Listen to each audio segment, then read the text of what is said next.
After grandfather lost the battle, he fled with my father and uncles, leaving only the women to await death. Seeing the wives and granddaughters starving and barely alive in the courtyard, grandmother hung a red lantern by the door and turned the house into a brothel. That night, many men entered the courtyard, and mother and aunts welcomed them into their rooms. The next day, we finally had food to eat. Later, grandfather returned with father and uncles, having fought their way back. A messenger came to warn us they would arrive by morning and urged us to flee. Grandmother asked us, should we run? Everyone said they would not flee. Grandmother nodded. Then put on your makeup and welcome back our old guests. Grandfather and father arrived earlier than expected, coming that very night. At the time, a light snow was falling, and grandmother was hanging the red lantern by the door. My cousin and I were spreading straw in front of the door to prevent guests from slipping. A few regular patrons arrived early,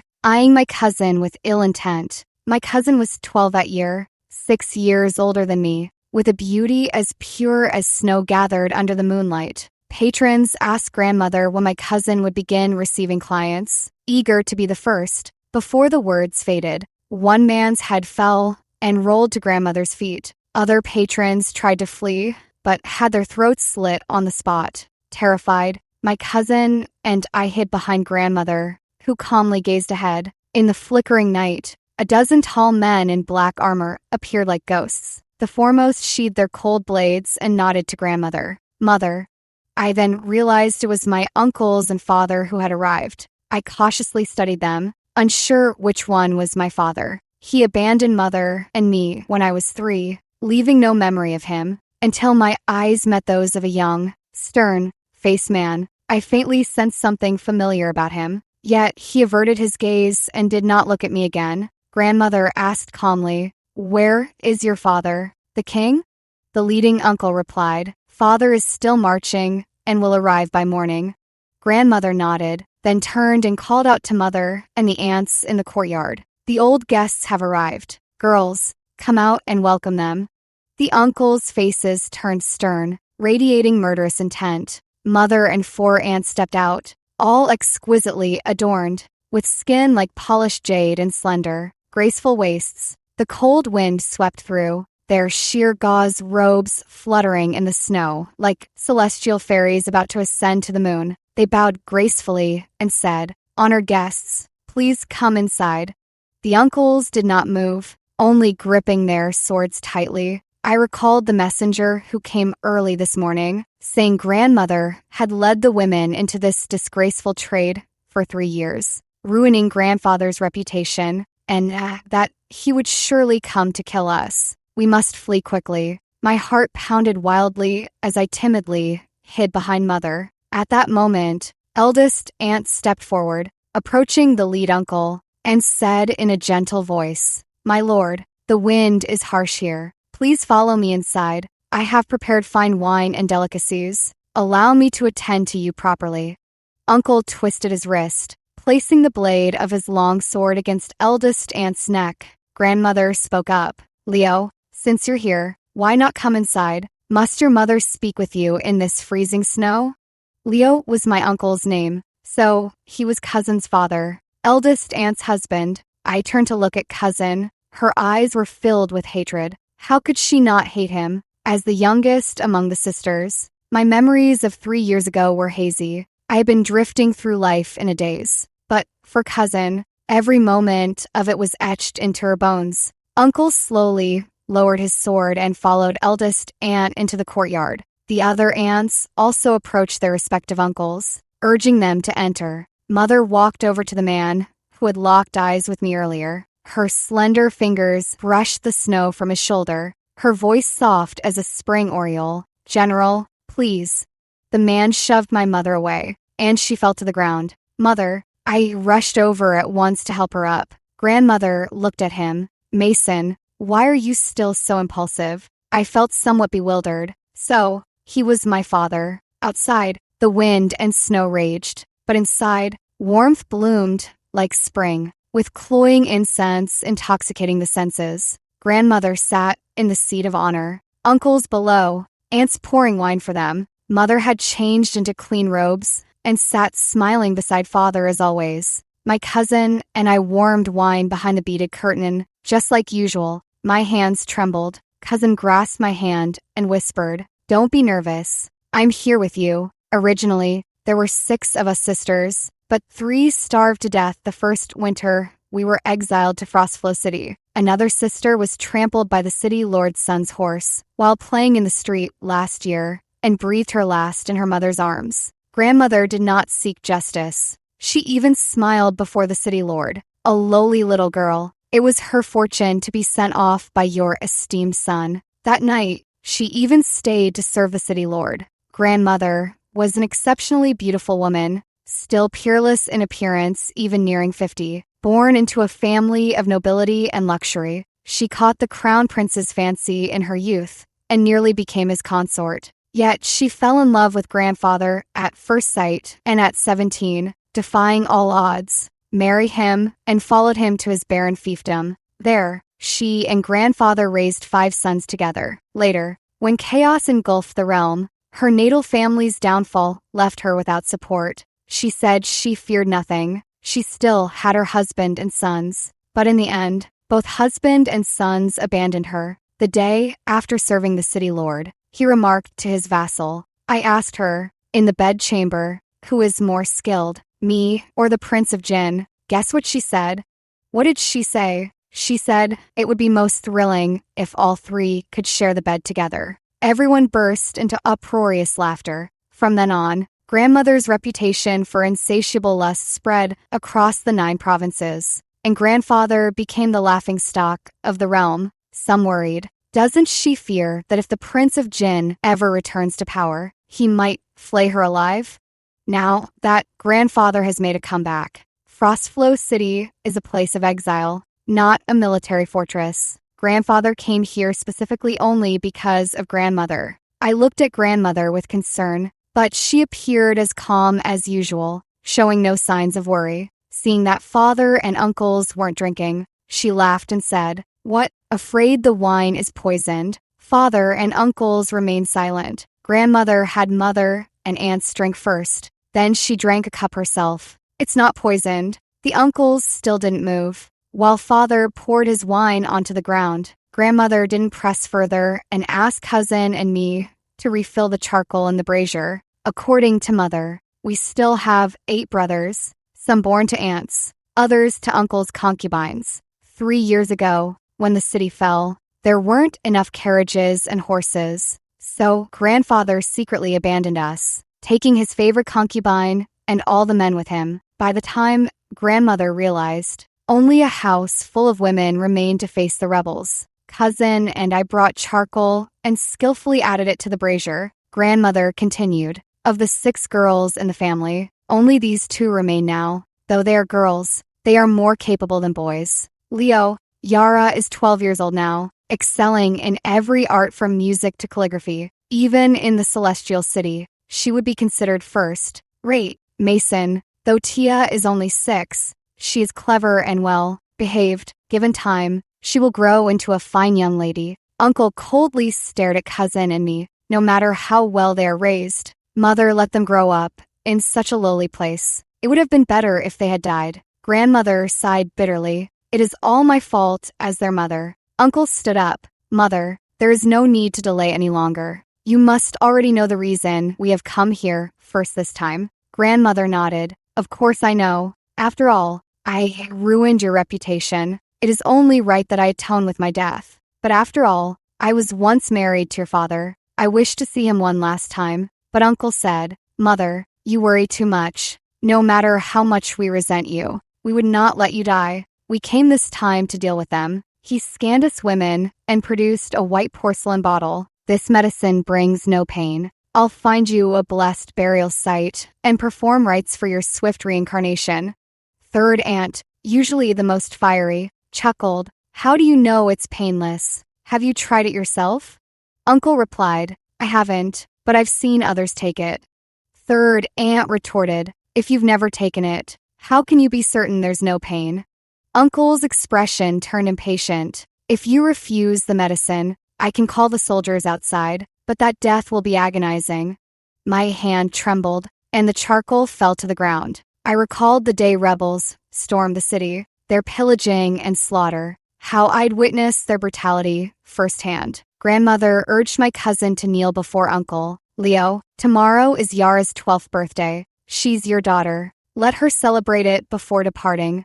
My cousin kowtowed, weeping. Father, I accept death, but I haven't seen you in 3 years. Let me fulfill my filial duty one last time.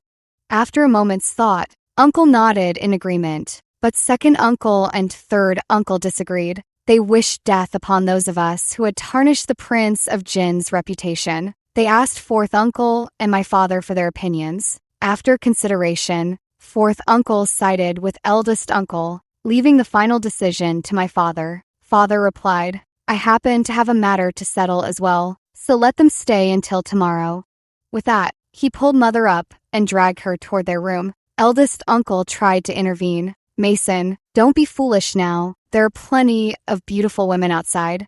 Father retorted, I know what I'm doing. The door to mother's room slammed shut. The uncles grumbled that father had grown too arrogant to heed their words. The aunts laughed, calling it a case of absence, making the heart grow fonder, and entertained the uncles with music and dance, as if they were regular patrons. I felt strangely drowsy and longed to sleep. As I leaned toward my cousin, I realized she had slipped away. I followed her shadow and saw her stealthily enter a hidden passage. Every room here is connected by secret passages, built by grandmother with our help after she hung red lanterns on the doors. We did it stealthily, never discovered by outsiders. When travelers stayed here and barred the aunts from entering, grandmother would listen to their conversations from the hidden chamber. Cousin crawled through the passage into mother's secret room, and I followed. Sister, didn't grandmother say we children shouldn't spy from the hidden chambers?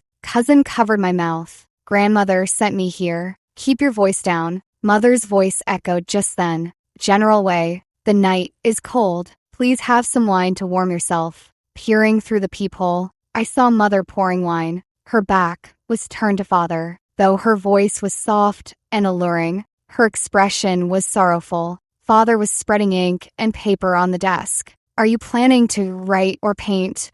General? Mother approached the desk with the wine. Father pushed the wine away again. I need you to write a letter to Jasper Pay, saying you fled to Sapphire Crossing and asking him to fetch you. Mother's smile slowly froze on her face. Jasper Pay was mother's patron and father's sworn enemy. Father was sent to the Celestial City at age 8, when all regional lords had to send one child to the capital. Jasper Pay was the youngest son of the Prince of Anvali. Long ago, my grandfather and the Prince of Anvali were at odds, leading to constant rivalry between father and Jasper Pay, with neither gaining the upper hand. Later, father was defeated by rebel forces, and mother became a courtesan. To humiliate father, Jasper Pay came to Frostflow City and became a frequent visitor to mother's chambers. Over 3 years, he came many times, at first staying only a few days, then lingering for over a month.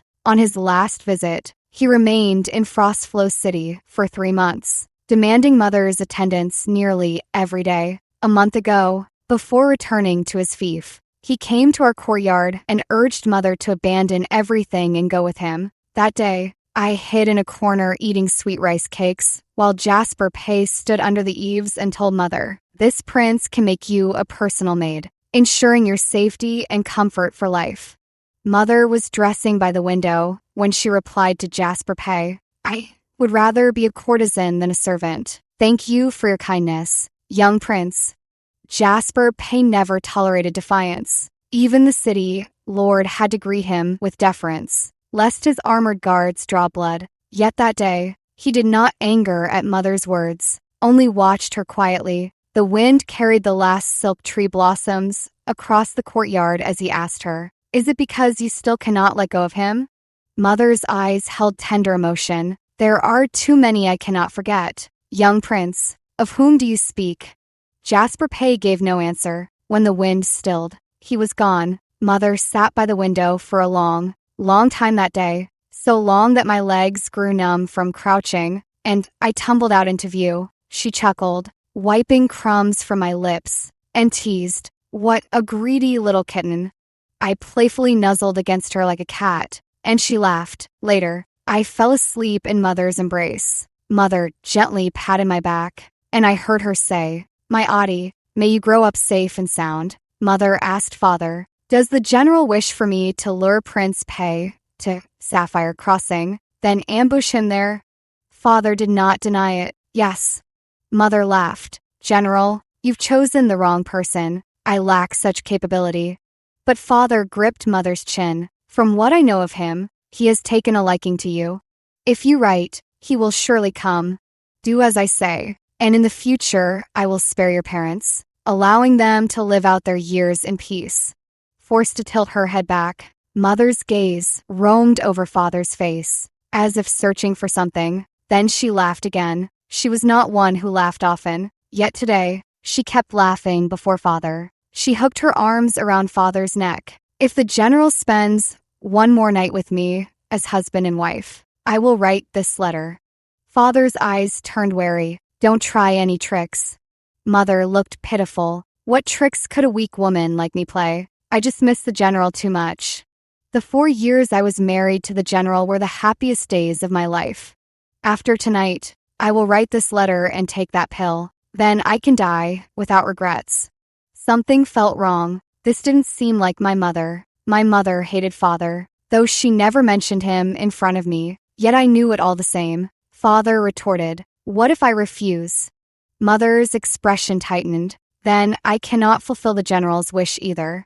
Father gave a cold laugh and agreed. While he went to bathe, Mother began to adorn herself anew. She painted her lips with bright red rouge. Beneath that vivid color, her face held a serene, emotionless calm. Then she opened a porcelain vial, poured out all the pills inside, and swallowed them. I noticed a faint, sweet fragrance permeating the room, making my heart race. My cousin immediately covered my nose and pulled me back to the main hall. In the hall, the aunts were still singing and dancing, while the uncles had begun drinking. The sense of burning charcoal, rouge, and alcohol pressed down on me like a heavy blanket. Feeling stifled, I stepped outside for some fresh air. A dozen black, armored soldiers stood in the courtyard. Not even a fly could escape. I heard that after grandfather fled to the Northlands, he formed an alliance with the locals and declared himself emperor. The Northlanders, robust and strong,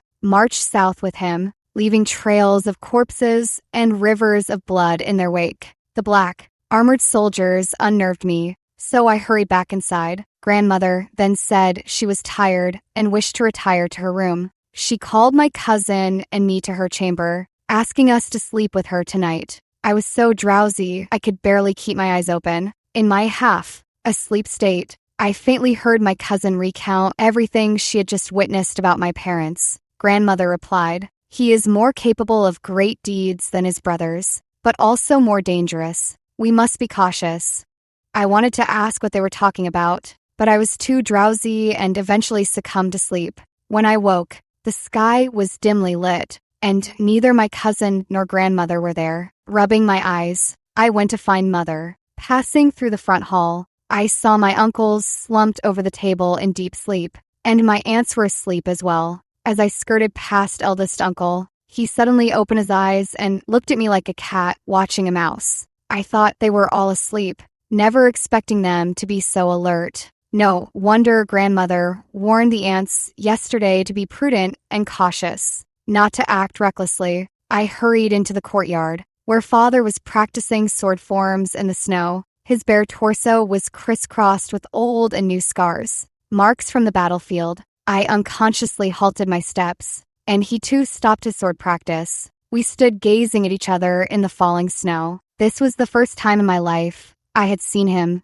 so clearly. He was young and handsome, on parle Jasper Pay, but he frightened me more than Jasper ever did. As he walked toward me, I nervously turned and fled, dashing straight into Mother's room. The room was in disarray, with faint traces of last night's intoxicating fragrance still lingering. Mother lay curled up beneath the bed curtains, still asleep. I climbed quietly onto the bed and saw that the bright red lip color had vanished from her lips, which were now chapped. Her brows were furrowed, tears glistening at the corners of her eyes, as if she were trapped in a nightmare. I quickly shook her awake. She gazed at me drowsily, her eyes gradually clearing. "Where is that man?"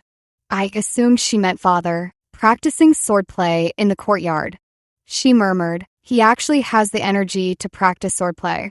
Then she began to cough, her face growing pale. Just then, father walked in. Mother told me to leave, but father insisted I stay. He urged mother to write a letter. Mother, with her disheveled hair, walked to the table and began writing as father demanded. After she finished, father carefully inspected it, then used his long sword to cut off a lock of mother's hair and placed it inside. Mother laughed again. Father asked her what she was laughing about. Mother replied, "Tying hair signifies marriage, love without doubt. Yet you, General, cut mine to send to another man." Father looked at her. "You and I are no longer husband and wife. Had you taken your life before the rebels back then, once I seized the realm, I would have posthumously honored you as empress, never taking another, resting with you in death, and vowing to be husband and wife again in the next life. But you chose to become a courtesan instead. It was you who severed our bond.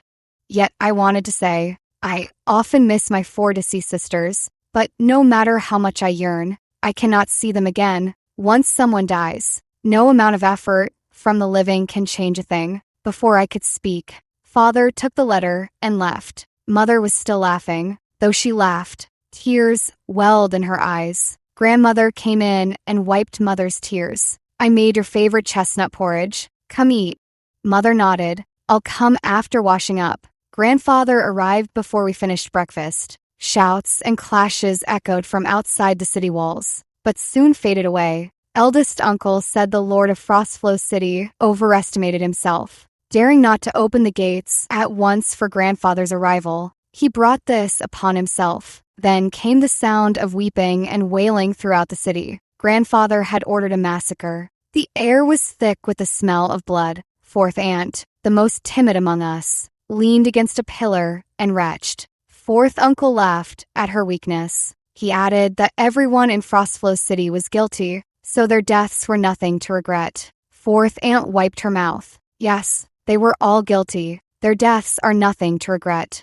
She rose and went to the side chamber, where she lit incense for her deceased daughter. The wind swept through the courtyard, stirring the rustling snow. Grandmother had us all go into the kitchen to help. I was too young to be of much use in the kitchen, so I wiped tables in the hall instead. I heard fourth uncle asking father, "Little Woo, the dark circles under your eyes. You must have had a rough night."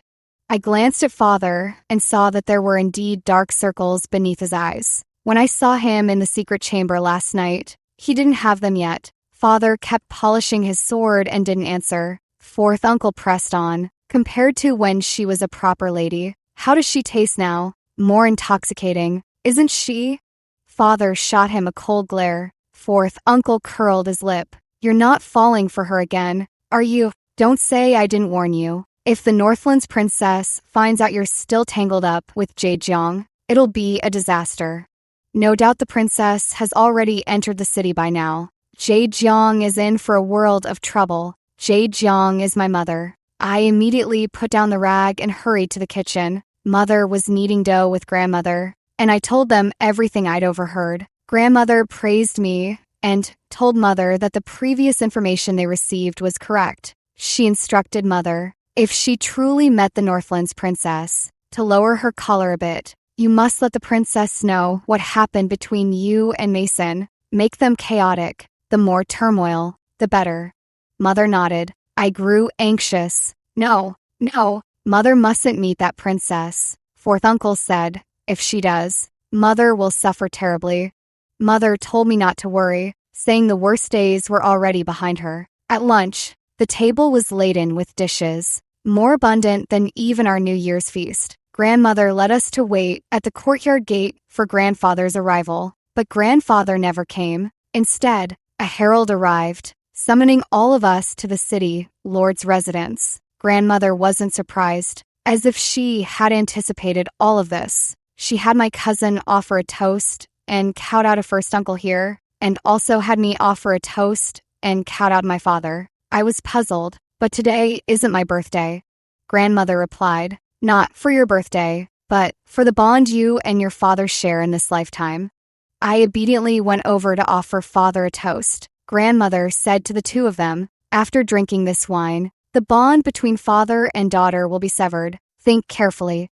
Uncle drank the wine without hesitation. After a moment of thought, father glanced at me and drained his cup in one go. Grandmother's expression turned sorrowful, but it was only for a fleeting moment before she concealed it. We returned to our rooms to change into clean clothes, then stepped out of the courtyard gate into the wind and snow. Grandmother personally took down the red lantern from the gate. She caressed the lampshade made from her wedding dress for a long time, then lit it ablaze. The faded lantern turned to ashes amidst the wind and snow. After walking a long way, I turned back to look. I saw the courtyard engulfed in raging flames. Even the massive silk tree that once blotted out the sky was devoured by the fire. Mother, the house is on fire, I hurriedly told her. But Mother did not look back. She turned my face forward and said word by word, Adi, remember this. Never look back. The path was strewn with corpses and severed limbs everywhere.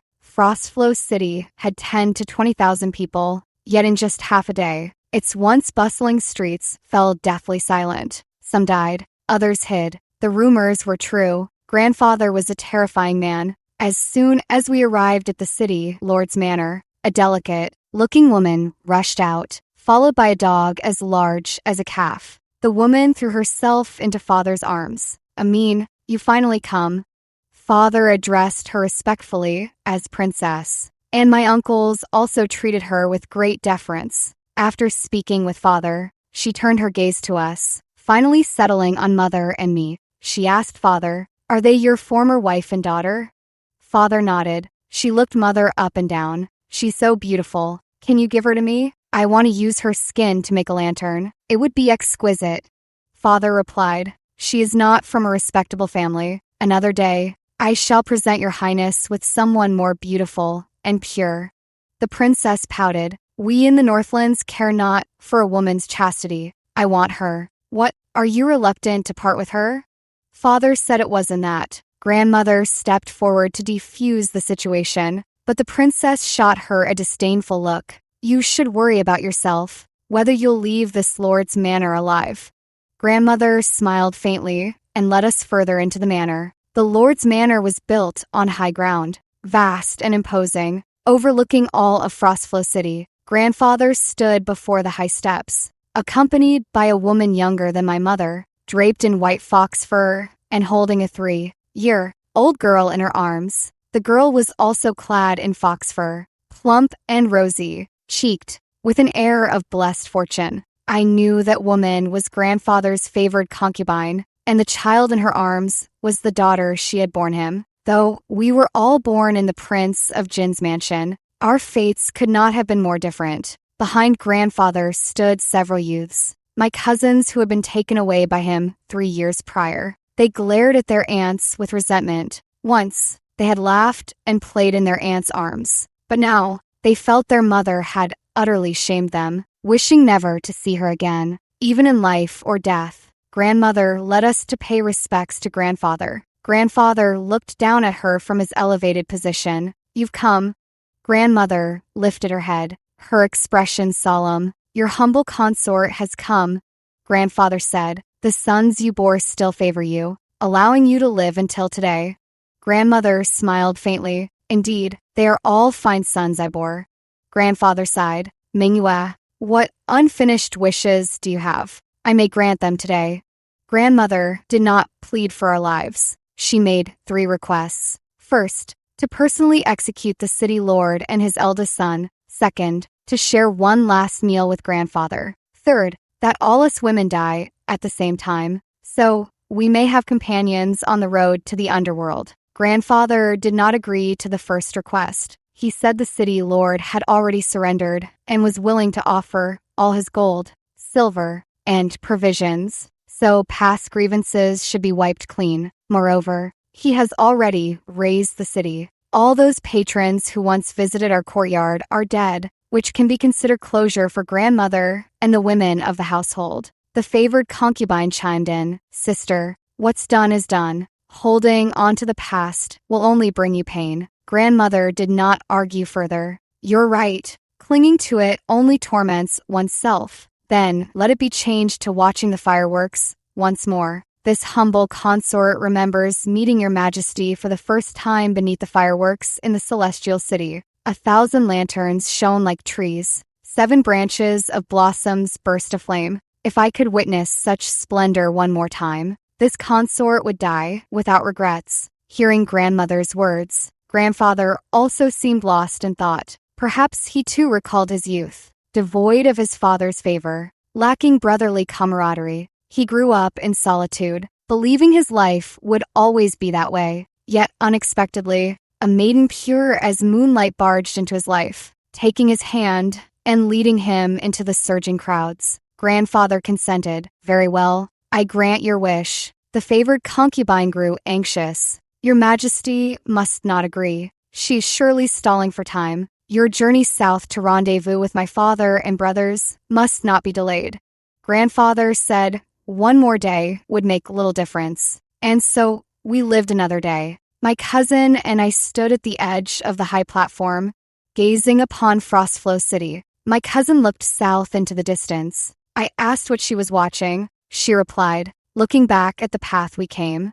My cousin was the first grandchild of the Prince of Jin's household, bestowed the title of County Princess at birth with 800 estates. Raised personally by grandmother, she was dignified and serene, deeply learned in poetry and literature. When she accompanied grandmother to the celestial city at age 8, the emperor was so pleased he intended to betroth her to the imperial grandson. She was destined to become crown princess, then empress. Yet now she was trapped in this city of corpses, awaiting death at dawn. Though we had done nothing wrong, living with mothers forced into prostitution had stained us with impurity. Grandfather, my uncles, and my father are men destined to rule the world. They cannot allow such a stain to tarnish their names. Cousin, are you afraid of death? I asked her. Truthfully, I am afraid, especially the day I saw fourth sister trampled to death by a horse. She twitched like a fish out of water. I desperately begged passers-by to save her. But people came and went. No one stopped. That is a nightmare I will never forget for the rest of my life. My cousin nodded. I am afraid of death. But Adi, even if we are afraid, we must keep moving forward. Laughter echoed from behind us. It was the daughter of grandfather's favorite concubine playing in the snow, attended not only by maids but also by my cousins. They saw my cousin and me, yet they avoided us, as if we were the plague. Even her own younger brother formed a snowball and threw at her. He said bitterly, "Why didn't you just die back then? Why must you make us the laughingstock of the world?" Cousin retorted, "You're the one being mocked. Why should I die? If you can't handle it, you go die instead." You. Cousin was so angry, he couldn't speak. The other cousins advised him not to be angry, saying she was like a grasshopper in late autumn. She wouldn't be hopping around much longer. They left in smug satisfaction. Cousin watched their retreating figures. How bleak the world would be if it fell into the hands of such heartless people. Then she looked southward, her eyes filled with determination. Though, she said, she was looking back at the path we'd taken. I felt she was waiting for someone, but we had long run out of people left to wait for. Who was she waiting for? That evening, the princess held a banquet and summoned Mother to perform a dance. Mother changed into a thin, revealing gown with a very low neckline. I saw blue bruises and bite marks on her chest. She spun lightly at the banquet, and the princess was displeased to see the marks on her. Yet the men from the Northlands couldn't take their eyes off Mother. One of them couldn't restrain himself and yanked Mother into his embrace. Father sprang to his feet, glaring coldly at the man. Let her go. The man showed no fear of Father. General Wei, she's just a common prostitute available to all. There's no need for anger. If you want her to, we can let you have her first. Father repeated, let her go. The man asked, what if we refuse? Father drew his sword. The uncles stood behind him. The man shoved Mother away, and his clansmen rose to their feet one after another. Cousin let out a scornful laugh. I asked her what she was laughing at. Cousin told me. Grandmother was right. They're nothing but a heap of loose sand.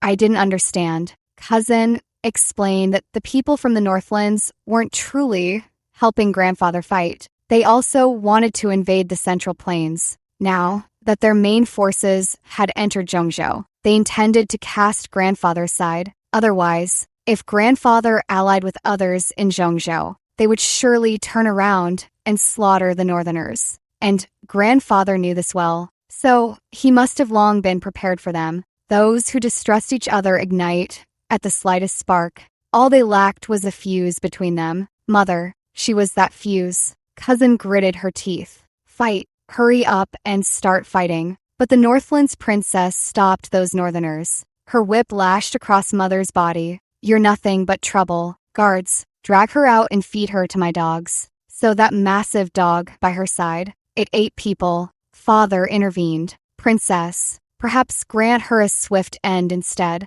The princess grew furious, firing questions one after another. You care for her, don't you? I've seen the marks on her body. Did you leave them? Didn't you say she was no longer your wife? Why did you still lie with her? You still love her, don't you? Father didn't tell the princess that he was with Mother to make her right to Jasper Pay. Each of them hid their own intentions. Seeing his silence, the princess whipped her horsewhip even more fiercely. I refused to give her a quick death. I want her to die slowly, in agony. I threw myself over Mother to block a lash. The whip tore through my winter clothes, the pain searing to the bone. At the sight of me, the princess grew even angrier, ordering her men to feed both Mother and me to the dogs. The Northlanders began dragging us away without another word. Mother pleaded desperately with Father. General, my death is of little consequence, but Adi is your own flesh and blood. She should not be tortured to death. I also rushed to Father's side, clinging tightly to his leg, weeping bitterly. Father, I'm terrified of dogs. Please don't let them feed me to the dogs. The princess lashed out with another whip, but Father caught it mid-air. Seizing the opportunity, the Northlanders accused Father of insulting their princess. My uncles retorted that it was they who had shown disrespect first and demanded an apology. The situation quickly descended into chaos. The Northlanders struck first, but Father and my uncles were not about to back down, especially Father, though not as tall as the men of the Northlands. He could still fight them to a standstill. Mother pulled me aside to hide in a corner. It wasn't until grandfather and the princess's royal brother arrived that everything was finally calmed. Grandfather made Father and uncles apologize to the princess. The princess's royal brother also scolded her for being unreasonable. Both sides shook hands and made peace, but I could tell that neither side was truly convinced. Mother comforted me, saying I must have been terrified just now. I shook my head and told her I wasn't afraid. I was pretending. I was adding fuel to the fire. Mother looked at me with a smile. She said I was finally growing up. I asked her again, since Father had just saved us, did that mean we had a chance to survive? Mother shook her head and said what Father did wasn't saving. I was puzzled. Then, what is saving? Mother replied, like how you, Tia, fearlessly shielded me just now. That is saving. I understood. I looked at Father. His nose was bleeding. Perhaps he was injured earlier. Turning around, I noticed Mother's nose was bleeding too. Mother said it was nothing and told me not to worry. She claimed it was too warm here, and she couldn't handle the heat. Yet, she was clearly dressed very lightly. Grandmother took off her outer robe and draped it over Mother, gazing at the whip marks on her body with heartache. It must hurt terribly. Mother shook her head gently. Mother, it doesn't hurt, truly. How could it not hurt? It's just that there are places that hurt even more. The night felt endlessly long. I drifted in and out of sleep, haunted by many strange dreams. When I woke, Mother was still asleep beside me. Over the past 3 years, Mother had seldom slept by my side. She was very beautiful, so she had many patrons. Even after she belonged solely to Jasper Pay, she still had little time to spare for me. Jasper Pay was more possessive than her other patrons, often keeping Mother from seeing me for days. I nestled into Mother's arms. She always smelled sweet and fragrant. The quilt was warm, and so was Mother. I wish time could just stand still like this. But the door creaked open, and Father walked in. He brought new clothes with him, beautiful winter garments, one for me and one for Mother. These would be the last clothes we would wear in this world. Mother slowly opened her eyes and stared blankly at Father. Only the three of us were in the room. Faintly, I recalled a similar moment from 3 years ago. I clung to Mother, refusing to get up, and she laughed, saying to Father, "Come and discipline your daughter." Father lifted me up and had the nanny take me out to play. I felt indignant. Why could they be together without me? So, while the nanny wasn't looking, I sneaked back inside. I saw Mother lying in Father's arms, her eyes filled with happiness. Father said, "You must quickly bear me another son. All my elder brothers have sons now, only I still have none." Mother bit Father's lip. "I can't bear children all by myself." So Father bit her back in return. I was carried away by the nursemaids, who said children shouldn't watch such things, or their eyes would hurt. But that day my eyes didn't hurt, though Mother's lip was left bruised. Hands on my hips, I demanded loudly who had done it, vowing to avenge Mother. Mother laughed until she could barely stand. It was a little puppy that bit me. Father cleared his throat lightly,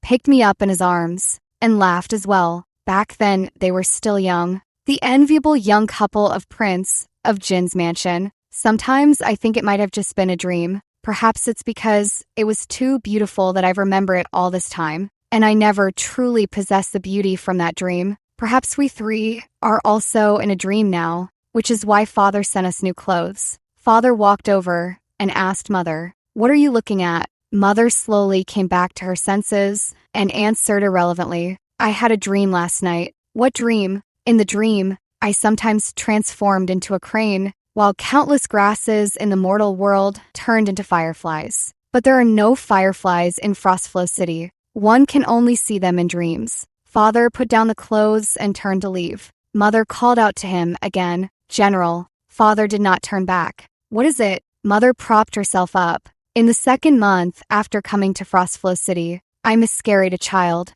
6 months along, a baby boy." Father turned around in shock. Mother continued, "It was your child, General. If that child were still alive, he would be nearly 3 years old now, running around your knees calling you father." "You're lying." Father refused to believe it. "You never told me you were pregnant." Mother sighed softly. "On the day the pregnancy was confirmed, I waited at home for the general, but all I waited for was the rebel army. Perhaps this is fate. The general was never meant to have a son."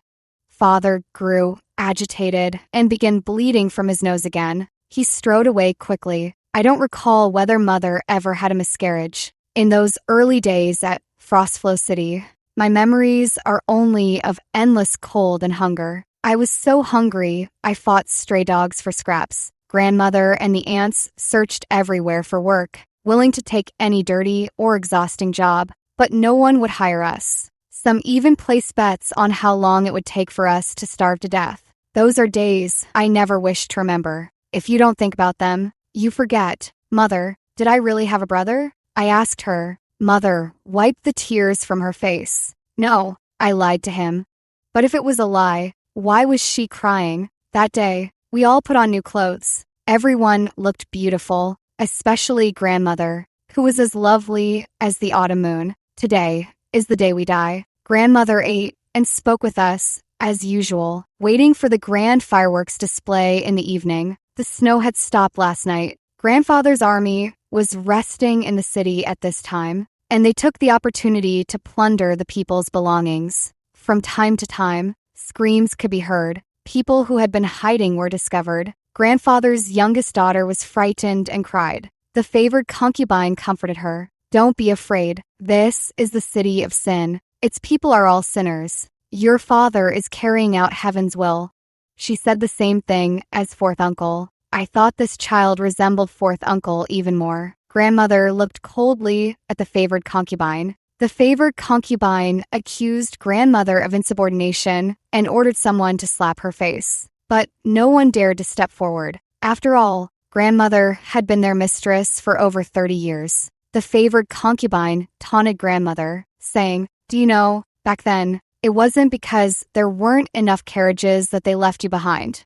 It was I who advised His Majesty to keep all his wives, so as to deceive the spies sent by the rebels, and by time for His Majesty's escape. So you poor wretches were left behind to die. If only you had taken your own lives back then, you wouldn't have been passed around and humiliated by countless men these past 3 years. You've hated the wrong person. You should hate me. She finished with a triumphant laugh, as if she had accomplished something extraordinary. Grandmother continued to stare coldly at her. Then grandmother said, as the princess consort, how could I not know the number of carriages and horses in this state? The moment I returned to the estate, I knew he had left us behind as a diversion. He and his sons were seen by all as benevolent and kind. No one would believe they would abandon their wives and daughters. Perhaps the idea truly came from you, but the final decision was his. I haven't hated the wrong person. I simply loved the wrong one. Loving the wrong man ruined 3 generations. The favored concubine's face darkened. Only then did she realize grandmother had seen through everything all along. She couldn't understand. Since you knew all along, why did you willingly come to your death? Grandmother moved closer to her. Of course, to gamble on his soft heart. The favored concubine didn't believe it, but she couldn't find an answer at the moment. Winter days were always short. Night fell quickly, and we all gathered on the high platform. Fireworks bloomed in the dark night. A small burst, yet when it exploded, it lit up half the sky. This was my first time seeing fireworks. They were so beautiful. They outshone my new clothes. Snuggled close to mother, I felt truly happy. Grandfather asked grandmother, "What do you think?" Grandmother gazed at the sky. "The fireworks are too small." Grandfather was displeased. "Luna Gao, don't be ungrateful. This is Frostflow City, not the capital. Where am I supposed to get bigger fireworks for you?" Grandmother's eyes reflected the fireworks. Though not grand, they are enough. Then she suddenly embraced grandfather and leaped off the high platform with all her strength. She felt like a beautiful butterfly, descending amidst the fireworks into a sea of blood, red blossoms. Everything happened too suddenly. No one could react in time. We stared in shock at the scene below the stage. Finally, my father let out a piercing cry. "Father, mother." He rushed recklessly toward the stage, kneeling beside grandfather and grandmother. Grandmother was not yet dead. Her bloodied lips moved as she spoke to us. "Quick, hide." Grandfather was also convulsing. He gripped father's hand tightly. "Sound the horn quickly. We have been deceived." As soon as he finished speaking, the sounds of battle erupted from the south of Frostflow City, with the various kings in rebellion across the land. It was unclear which prince's army had arrived, but the arriving army was ferocious, flooding into the city like a torrent. Chaos erupted all around. Mother seized the confusion to pull me away and find a place to hide. The aunts did the same. Eldest aunt told us to stay hidden, saying the uncles had to join the battle and could not spare attention for us. If we could endure this night, everything would be over. And all of this was bought with grandmother's life. At the thought of grandmother, we all wept silently. They all knew grandmother was scheming, but none expected her to stake her life on it. Those bursts of fireworks were the signal to notify her allies to attack. She didn't tell any of us. She chose death with ordinary, calm composure. Only this way could she avoid arousing grandfather's suspicion. Cousin asked, "Are they certain to lose?" Eldest aunt said firmly, "They will certainly lose," though they didn't poison the wine directly. Drinking it and then inhaling the incense they burned would cause poisoning, quickly ravaging the uncles' bodies. Before her death, grandmother knew direct poisoning wouldn't work, so she devised this method. Now, the only variable is my father, for he only drank 1 cup of wine. A single cup isn't enough to harm him. Second aunt worried, "But Mason is the most formidable. I heard he led the vanguard in all these battles." Mother said indifferently, "He is undoubtedly doomed to die." Second aunt asked in confusion, "How can you be so sure?" Mother replied, "Because I took the dust of longing when I was intimate with him." As she spoke, her nose began to bleed again. "He must be as weak and powerless as I am now." The aunts looked at mother with sorrow. I knew the situation was grave, and tears streamed down my face uncontrollably. but I dared not cry aloud, fearing it would draw attention. Eldest aunt immediately took out a pill and pressed it into Mother's mouth. This medicine can detoxify. Swallow it quickly. Mother shook her head. It's useless. Eldest aunt insisted. It will work. It must work. Tia is still young. You need to watch her grow up. With tears in her eyes, Mother looked at me and entrusted me to the 4 aunts, telling me to regard them as my own mothers. But as soon as she finished speaking, the sound of barking came from outside. I recognized it. It was the Northlands princess's dog. It had actually found us. The dog approached our hiding spot, and the Northlands princess's voice rang out. They're here. Search quickly. 2nd aunt, 3rd aunt, and 4th aunt immediately dragged objects to barricade the door. Eldest aunt opened the window, first lowered my cousin and me out, then pushed my mother down. After jumping down herself, she urged the 3 aunts to jump quickly too, but that dog was too fierce and was about to break the door down. They told us to run. We've already lost our children. Dying would mean reuniting with them. You must go. Go quickly. With reddened eyes and tears, eldest aunt supported Mother and led my cousin and me forward as we ran. Fortunately, we were familiar with the city's layout, and the dog didn't catch up to us immediately. But the city was also in chaos, with arrows whizzing past our bodies. That night, we hid and dodged our way through, finally taking refuge in an apothecary shop. The shop was empty, with only a mess scattered across the floor. Eldest aunt told us to rest while she looked for some antidote medicine for Mother. But the moment she turned around, she collapsed. Only then did we realize she had been struck by an arrow at some point. Blood soaked through her clothes, her face pale as gold paper, her breathing nearly gone. Mother, cousin wept, pressing her hands over eldest aunt's wound. Eldest aunt gazed tenderly at cousin. Yara, don't cry. Mother will always be by your side. Then she said to Mother, 5th sister, I entrust my child to you. You must live on well. Mother said, eldest sister, hold on. I'll find medicine to treat your wound right now. But eldest aunt could no longer answer her. That night, we lost 5 of our dearest family members. So it was true. What I saw last night, them poised like divine immortals, ready to ride the wind away. Cousin and I wept softly. Mother also shed tears, then struggled to her feet, frantically stuffing herbs into her mouth. She could not die yet. If she died, cousin and I would have no one to rely on. The sounds of slaughter outside gradually faded, and disorderly footsteps approached our direction. Mother picked up a pair of scissors from the table and shielded us behind her. The door swung open, and a figure stumbled in. By the snow's glow, I recognized him as my father. He was a mess, covered in blood from head to toe. The moment he saw us, he paused, leaning wearily against the wall. He gripped his sword. How did you poison me? He asked Mother. Mother replied, the poison is in my body, in my blood. He understood. So that's how it is. So it wasn't because you cared about Jasper Pay that you refused to write. You deliberately provoked me just to use this method against me? Mother, yes. Father gasped. Do you hate me that much? But Mother shook her head. I stopped hating you long ago. You're not worth my hatred. Then why still harm me? Mother glanced at me and my cousin. Because I want the people I care about to live. Father steadied himself with his sword and moved toward us. Mother aimed her scissors at him. Don't come closer. I picked up a stick from the floor, trembling, and said, don't you hurt my mother. Father's nose was bleeding again as he stepped closer to us. One step at a time. He was smiling. I had no idea what he was smiling about. Mother urged my cousin and me to run, but my legs felt so heavy I couldn't move them. He walked up to Mother and said, that miscarried baby boy you mentioned, did he ever exist? Or was it just a lie to unsettle me?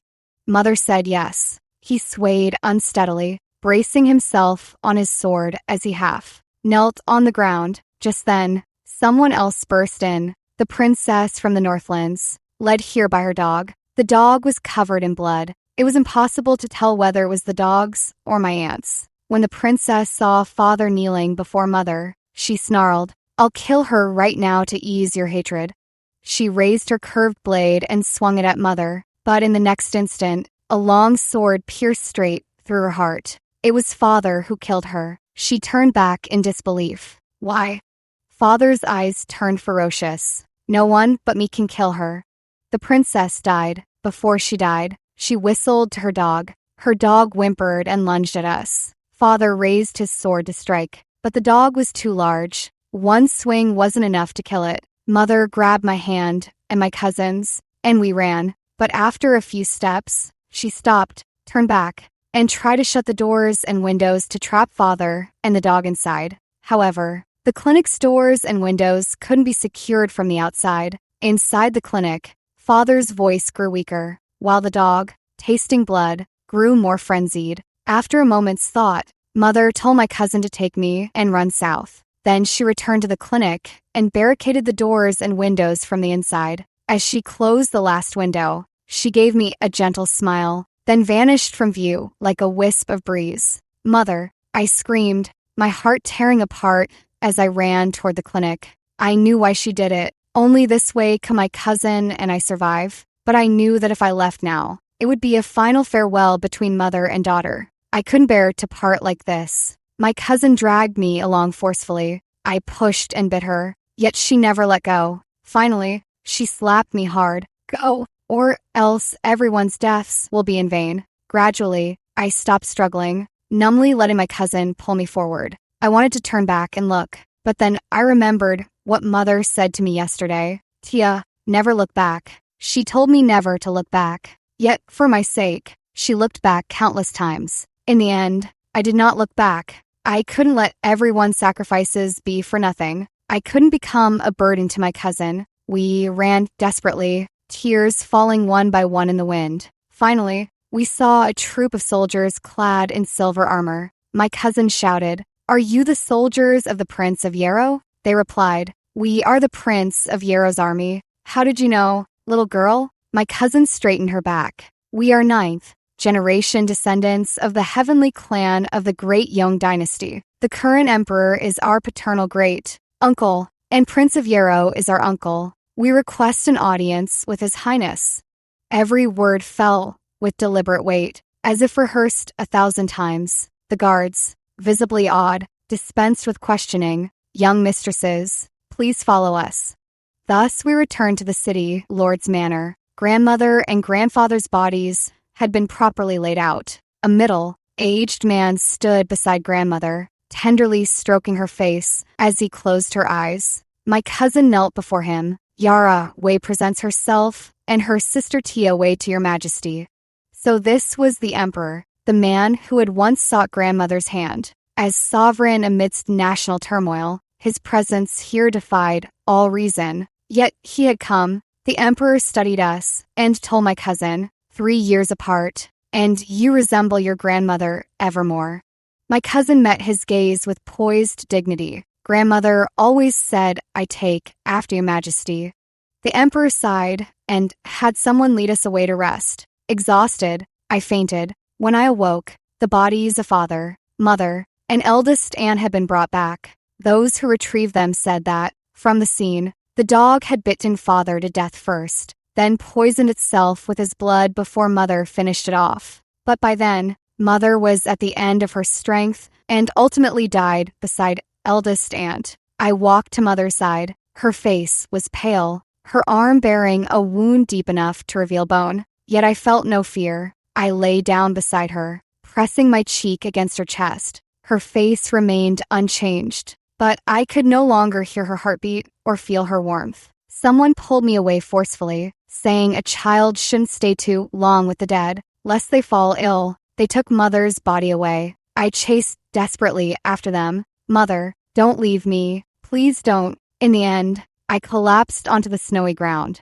My heart felt as if being slashed by a knife, and I wept bitterly. A breeze blew by, gently caressing my face. 3 butterflies suddenly appeared, fluttering around my cousin and me. Then, one landed on my cousin's chest, one on my hand, and one perched on the emperor's arm. I thought, it must be grandmother, eldest aunt, and my mother who have come. They had said that if they were no longer here, they would turn into butterflies to visit us. As for second aunt, third aunt, and fourth aunt, They must have also seen their daughters and are now reunited with them. The emperor asked the butterfly, Mingyue, is that you? The butterfly fluttered its wings, as if responding to him. The emperor was deeply moved. Rest assured, I will fulfill what I promised you. Finally, the 3 butterflies flew away slowly, disappearing into the gentle wind. Later, the emperor asked my cousin and me if we would like to return to the celestial city with him.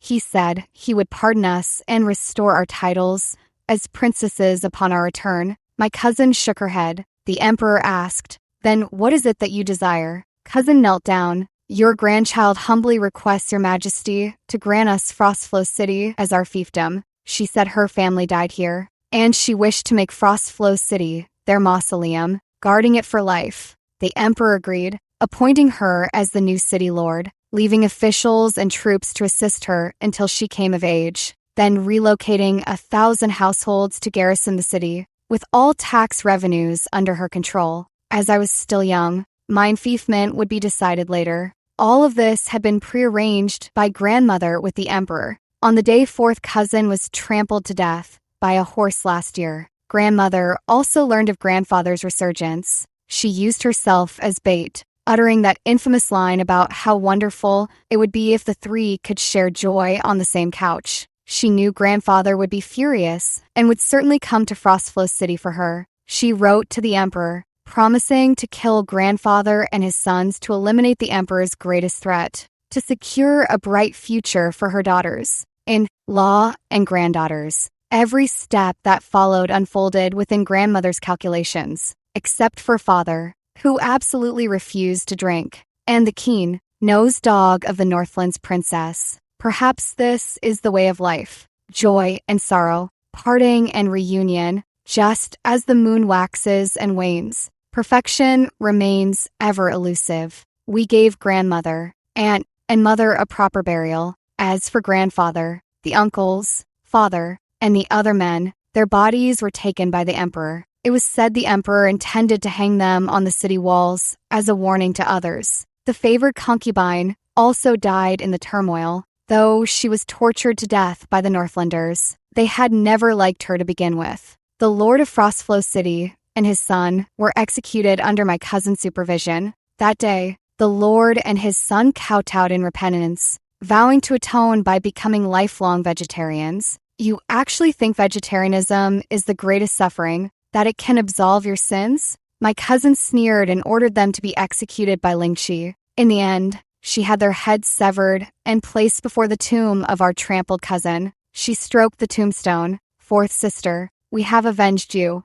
As I left, I noticed a bouquet of blue flowers by mother's grave. It was winter. The only place where such blue blossoms could bloom was Sapphire Crossing, 100 miles from Frostflow City. I thought Jasper Payne must have come. He had seen the letter mother wrote, and he had gone to Sapphire Crossing. But what awaited him was news of mother's death. I picked up the small flowers and tossed them aside after leaving the cemetery. I knew mother wouldn't have liked them. She didn't like father, who had abandoned her, nor did she like Jasper Pay, who had humiliated her. Perhaps they had both admired her once, but it fell far short of her sincerity and dignity. Days turned into months, and months into years. When my cousin turned 18, the realm finally settled into peace again, and that same year, the emperor passed away. It was said that in his final moments, he clutched a medicinal pouch grandmother had given him in their youth. Some sighed over the emperor's devotion to grandmother, but I knew true admiration would never let someone go hungry or force them to sell their body. The 3 years we were exiled were the emperor's revenge on grandmother for refusing to marry him, retribution for her blindness and ingratitude. Yet, what one cannot possess becomes the most cherished. After her death, he began to yearn for her anew. This nostalgia, too, was part of grandmother's calculations, securing the prosperous and peaceful lives my cousin and I now lead. Gradually, I came to understand human nature and why the men of the Wei family were so cold and unfeeling, because of their ancestral nature, because of their lust for power, because in this world, women are treated as objects, seldom cherished. Knowing this all too well, Grandmother had forewarned my cousin never to follow them to the celestial city. She urged her to claim a fiefdom far from the clutches of power